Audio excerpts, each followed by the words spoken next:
Everyone, welcome to unfolding literature. O হেনরির লেখা alias Jimmy Valentine বা জিমি ভ্যালেন্টাইন গল্পটি আলোচনা করা হচ্ছিল। মোটামুটি 4টে পার্টে আলোচনা করা হয়েছে, তো আজকে আশা করি শেষ করা যাবে। তো চলো লাইন বাই লাইন আলোচনা শুরু করা যাক। তো আগের দিন আমরা আলোচনা করেছিলাম যে সে যে আগাথা, একটি ছোট্ট শিশু 9 বছরের, সে কীভাবে সেই ব্যাংকে, মানে মিস্টার অ্যাডামসের ব্যাংকে যে নতুন সিন্দুক এসেছে তার মধ্যে কীভাবে সে নিজেকে আটকে ফেলে এবং তাকে বের করার আর কোনো রাস্তাই নেই, কারণ সেই সিন্দুকটি খোলার মতন কোনো লোক কিন্তু সেই শহরে ছিল না। তো এরপরে কী হচ্ছে সেই ঘটনাটাই এখন আমরা দেখব। Agatha's mother, frantic now, beat the door of the vault with her hands. আগাথার মা উন্মত্তের মতন তার দুহাত দিয়ে ভল্টের দরজায় আঘাত করতে লাগলো। সামবডি ওয়াইল্ডলি সাজেস্ট ডাইনামাইট, আর কেউ একজন পাগলের মতন বলল ডাইনামাইটের কথা। ডাইনামাইট দিয়ে ওটা কি আর ওড়ানো সম্ভব? তো একজন এরকম পাগলের মতন এই কথাটা বলে দিল। Annabel turn to Jimmy, her large eyes full of anguish but not yet disappearing.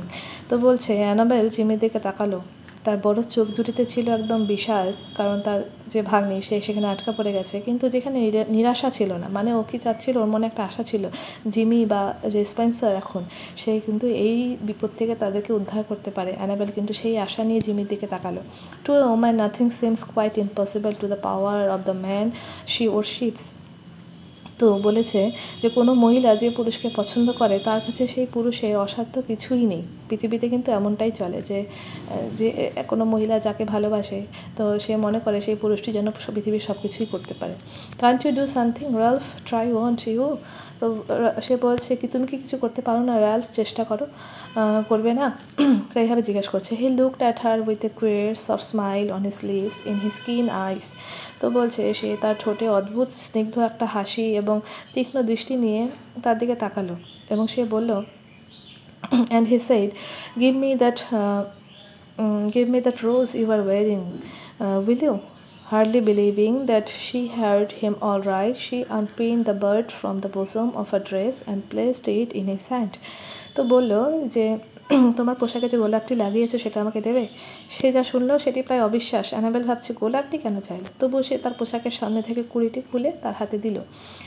এরপর কি হলো, Jimmy stuffed it into his vest pocket, threw off his coat and pulled up his shirt sleeves. এবার Jimmy কিন্তু কাজে নেমে পড়লো। Jimmy সেটাকে তার কোটের, মানে তার যে বুক পকেট আছে সেখানে সেটা লাগিয়ে নিল এবং তার কোট খুলে ফেলে দিল এবং জামার হাতাটি কিন্তু গুটিয়ে নিল। মানে সে এবার তার কাজ, সেই যে পুরনো কাজ সেটা কিন্তু করতে শুরু করবে মনে হচ্ছে। With that act, Ralph Dispenser passed away and Jimmy Valentine took his place. ব্যাস, এই তো বলে দিল যে এই যে অ্যাকশনটা সে নিল এর সঙ্গে সঙ্গে কিন্তু রাল্ফ ডিসপেন্সার, সেই যে নতুন একটা মানুষ, তার কিন্তু মৃত্যু ঘটলো এবং জিমি ভ্যালেন্টাইন তার জায়গা নিল। জিমি ভ্যালেন্টাইন কিন্তু আবার তার মধ্যে জেগে উঠল। Get away from the door all of you, he commanded shortly. আর সেই সময় সে সকলকে আদেশ দিল যে দরজার সামনে থেকে সবাই সরে যান। এরপরেই he set his suitcase on the table and opened it out flat. From that time on he seemed to unconscious of the presence of anyone else. সেই সময় সেখানে অন্য কারোর উপস্থিতির কথা সে ভুলে গেল এবং সে টেবিলের উপর তার যে সুটকেসটি সেটা রাখলো এবং সেটা সুটকেসের ঢাকনাটি পুরোটা খুলে দিল। He laid out the shining queer implements swiftly and orderly, whistling softly to himself as he always did when at work. তো এবার সে কী করলো যে যন্ত্রগুলিকে একদম পুরো বিছিয়ে দিল, সেগুলো একদম চকচক করছিল এবং সুন্দরভাবে সেগুলোকে গুছিয়ে দিল। যে এবং কাজ করার সময় যেভাবে সে সবসময় শীষ দিত, একটা হালকা শীষ দিতে লাগলো, আবার সেই একইভাবে জিমি ভ্যালেন্টাইন কিন্তু ভুলে গেছে তার আশেপাশে লোকজন আছে, সে আপন মনে কিন্তু শীষ দিয়ে কাজ করে যেতে লাগলো। In a deep silence and immovable, the others watched him as if under a spell. তো সবাই একদম মন্ত্রমুগ্ধের মতন তাকে, মানে একদম সাইলেন্টলি, একদম কোনো রকম আওয়াজ না করে তাকে দেখতে লাগলো। এরপর কি হলো, in a minute Jimmy's spade drill was biting smoothly into the steel door. In 10 minutes, breaking his own burglarious record, he threw back the bolts and opened the door. এরপর 10 মিনিটের মধ্যে তার নিজের চুরির রেকর্ড ভেঙে সে বোল্টগুলিকে পিছন দিয়ে ঠেলে দরজা খুলে ফেলল। এই 1 মিনিটের মধ্যে জিমি কিন্তু ফুটো করা যন্ত্রটি ইস্পাতের দরজায় কামড় বসাতে লাগলো আর 10 মিনিটের মধ্যে সে পুরো দরজাটা কিন্তু ভেঙে ফেলল এবং Agatha almost collapsed but safe. তো সে যে আগাথা সে কিন্তু প্রায় অজ্ঞান হয়ে যেতে বসেছিল, কিন্তু সে কিন্তু সেফ ছিল এবং তাকে কিন্তু বিপদমুক্ত করতে পেরেছে জিমি। এরপরে কি বলেছে, হারিয়ে গেলাম, আবার হারিয়ে যাচ্ছি, বারবার হারিয়ে যাচ্ছি। Was gathered into the mother's arm, আজ আগাথাকে তার মায়ের কোলে তুলে দিল। Jimmy Valentine put on his coat, Jimmy Valentine আবার তার কোটটি পরে নিল। And walked outside the railing towards the front door, এবং রেলিং দিয়ে সামনের দরজার দিকে চলে গেল। কারণ সেও তো বুঝতে পারছে না সে যে কী করলো। সে এক বছর ধরে একটা ভালো মানুষে পরিণত হয়েছে, এবং সে হয়তো এখন খারাপ কাজ করেনি, সে হয়তো খুবই একটা ভালো কাজ করেছে, কিন্তু সেই খারাপ কাজের পদ্ধতি ধরেই কিন্তু তাকে সেই কাজগুলো করতে হয়েছে। তো সেও কিন্তু একটা দ্বিধা দ্বন্দ্বে এখনও ভরপুর যে সে কী করলো। As he went, he thought he heard a far voice that he once knew well, Ralph, but he never hesitated. তো কি, এবার সে যখন দরজার সামনের দিকে যাচ্ছিল, তখন তার মনে হলো দূর থেকে তার কোনো সময় একটা পরিচিত কণ্ঠ যেন তাকে ডাকছিল, র্যালফ। কিন্তু সে কিন্তু কোনো দ্বিধা করল না। যতই পরিচিত হোক, জিমি কিন্তু ভীষণ স্মার্ট, সে কিন্তু কোনো কিছুতেই কোনোভাবেই কখনো ধরা দেয় না, এটা আমরা আগেও দেখেছি। তো at the door, a big man stood somewhat in his way. "Hello, Ben," said Jimmy, still with his strange smile. তো দরজার সামনে একটা বড় চেহারার মানুষ তার পথের উপর দাঁড়িয়েছিল, এবং জিমি তাকে দেখে খুব অদ্ভুত একটা হাসি দিয়ে বললেন, "কেমন আছেন বেন?" তাকে দেখে কিন্তু ভয় পায়নি জিমি, তাকে দেখে কিন্তু আশ্চর্যও হয়নি যে এখানে কি করছে। ও ভীষণ সবসময় ক্যাজুয়াল থাকে, এবং খুব একটা অদ্ভুত হাসি দিয়ে তাকে বলল, "কেমন আছো Ben?"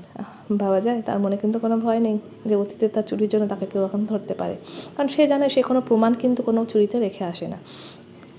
And then Ben price, একটা লাইন ছেড়ে গেলাম। "Got around at last, have you?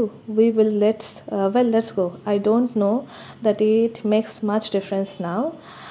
And then Ben Price acted rather strangely. তো বললো, "অবশেষে আমাকে ধরেই ফেলেন," জিমি বলছে। যা হোক, চলুন যাওয়া যাক।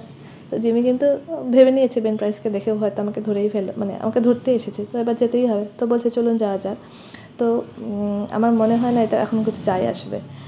তো জিমি হঠাৎ যেন মনে হচ্ছে আত্মসমর্পণ করে দিয়েছে যে এতে কিছু যায় আসবে, সে বলছে। আর তখন বেন প্রাইস একটি অদ্ভুত কাজ করলেন। ও বলছেন, বেন প্রাইস কী অদ্ভুত কাজ করলেন সে, and then Ben Price rather acted strangely. "Guess you're mistaken, Mr. Spencer," he said. বলছে, "মনে হচ্ছে আপনার কোথাও ভুল করছেন mister Spencer. Don't believe I recognize you. এটা বিশ্বাস করো না যে আমি তোমাকে চিনতে পেরেছি." And Ben Price turned and strolled down the street. এবং কি বলছে, "আমার মনে হয় না আমি আপনাকে চিনি, আপনার গাড়ি আপনার জন্য রাস্তায় অপেক্ষা করছে, তাই না?" এবং তাই না, এই বলে বেন প্রাইস কিন্তু ঘুরে দাঁড়িয়ে ধীরে ধীরে রাস্তা ধরে এগিয়ে গেলেন। মানে বেন প্রাইস কিন্তু শেষ পর্যন্ত তাকে ধরলেন না, এবং কারণ এত সুন্দর একটা ঘটনা যেখানে বেন প্রাইস একটি ছোট্ট শিশু জীবন বাঁচিয়েছে, তার যে টেকনিকগুলো আছে যেগুলো দিয়ে সে এতদিন চুরি করতো, সেই টেকনিকগুলোকে কাজে লাগিয়ে অবশেষে সে একটা ভালো কাজ করতে পেরেছে। এই ঘটনা দেখে কিন্তু বেন প্রাইসের মতন যে গোয়েন্দা, সে তো ভীষণ চতুর, সে কিন্তু তার মন ঘুরিয়ে নিতে বাধ্য হয়েছে। তো আশা করি তোমাদের পুরো গল্পটা বোঝাতে পারলাম।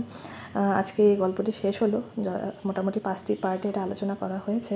তো যদি ভালো লেগে থাকে অবশ্যই লাইক অ্যান্ড কমেন্ট করবে, এবং এরকম আরও গল্প পেতে, এরকম আরও যদি তোমরা তথ্য পেতে চাও আমার চ্যানেলের সঙ্গে, তাহলে অবশ্যই চ্যানেলটিকে সাবস্ক্রাইব করবে। Thank you so much.